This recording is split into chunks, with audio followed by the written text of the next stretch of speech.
Many schools are scoring a failing grade with civics education, which also brings to bear the reality that schools aren't teaching virtues that drive students to love and understand what freedom is and why it's worth protecting. Failing grades in civics and failing students in teaching virtues is a dark place to be for our culture. But Dr. Kathy is going to talk about how we can build that in our students next on the Celebrate Kids podcast. Don't be afraid of the dark. Be careful with stars. Not every light is gonna guide you, baby. Not every light is gonna guide you. So, Dr. Kathy, the nation's report card, it's an assessment on how students are doing in school, has potentially put American democracy on notice. That's maybe a little bit exaggerated, but that's kind of what some of the headlines are saying. Essentially, eighth graders recorded their lowest test scores ever in U.S. history, and it's the first decline that they've seen in civics scores. The decreases were most dramatic for lower performing students. Just under half of eighth graders report taking a class that's primarily focused on civics, and fewer than 1/3 have a teacher whose primary responsibility is actually teaching civics. School accountability policies that emphasize reading and math scores have led to really less time on some of these other, what I would probably call essential subjects. For example, in one study, just 6% of American middle schoolers could read an excerpt from Martin Luther King Jr.'s I Have a Dream speech and identify two ideas from the Constitution or the Declaration of Independence that King might have been referring to. Only 30% of millennials think that a democratic government is essential. That's compared with 70% of Americans who were born before World War II.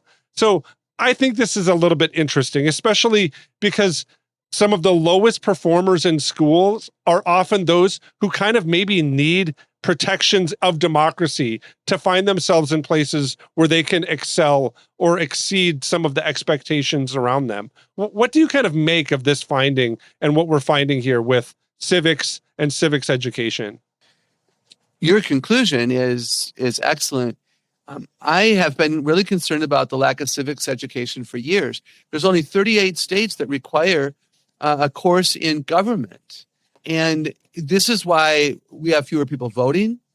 It's why people don't understand what the Senate does and what the Congress does. They don't understand the role of the Supreme Court. They don't get it. They don't understand, governor and this, state assembly, et cetera. And so, they're mad at things that they don't need to be mad at. And they're just out to lunch, if you will, on some things. And it's really not their fault.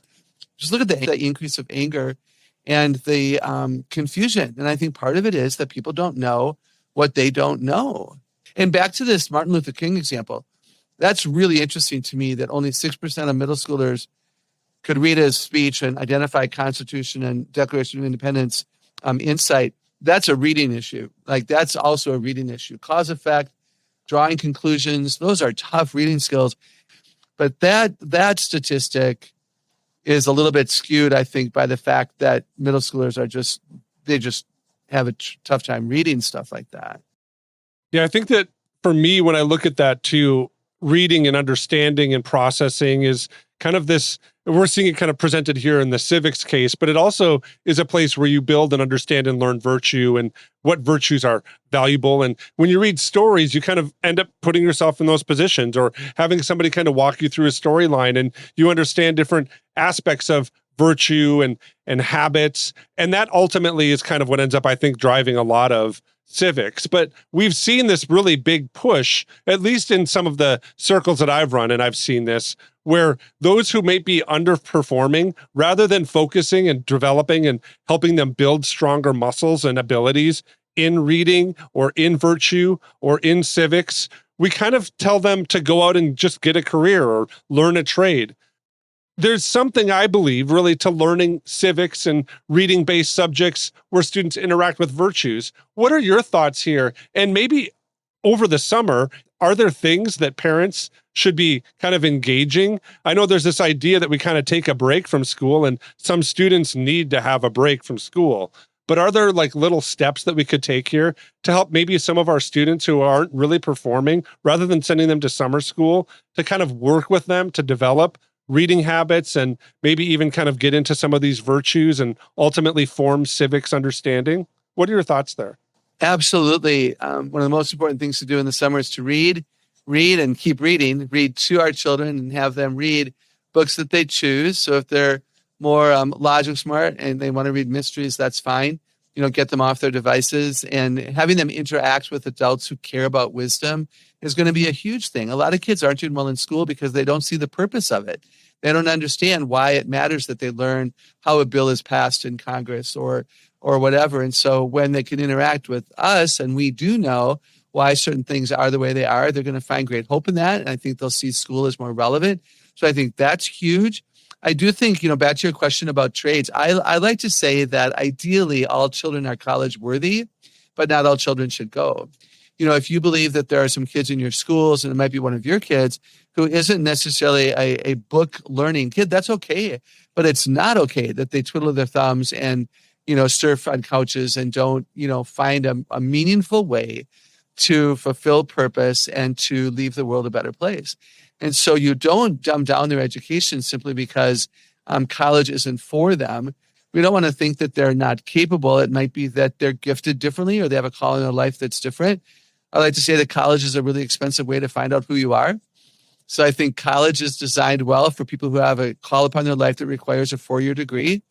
And if not, maybe you start out at a junior college, at a tech school, maybe at a trade school, maybe you do a gap year, maybe you serve the mission field. There's so many ways to be fulfilled and not discouraged by the way the future looks for us.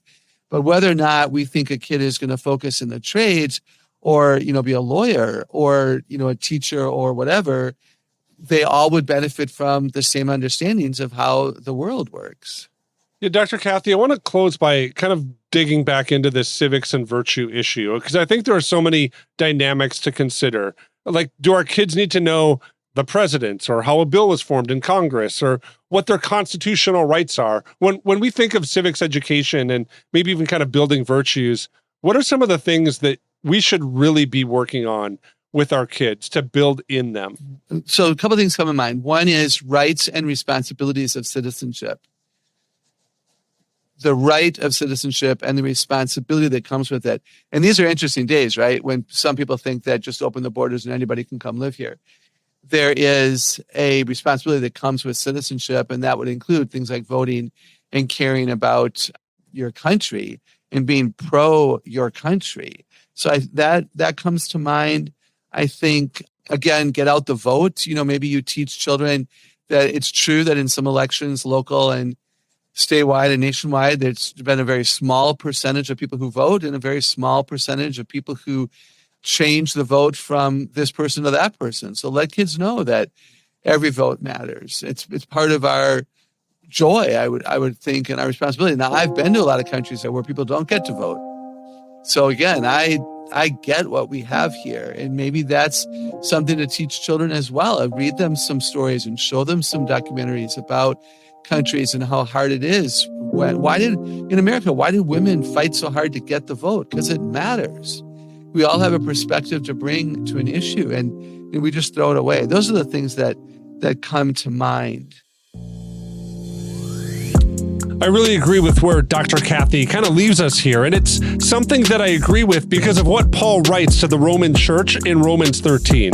And this is what Paul says: "Let everyone be subject to the governing authorities, for there is no authority except that which God has established.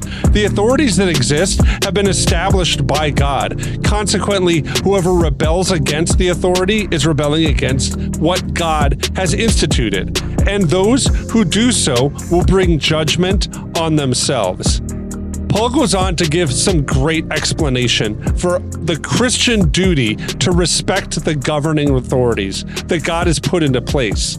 And I think it's also a call for us as Christians to understand the governing authorities and opportunities that have been created inside of our country. So as we enter into these summer months, I hope that you take the encouragement from Dr. Kathy that we don't need to be afraid of the dark places where many students might not know civic responsibility, civic duties, or have the virtue muscles to hold our government with respect.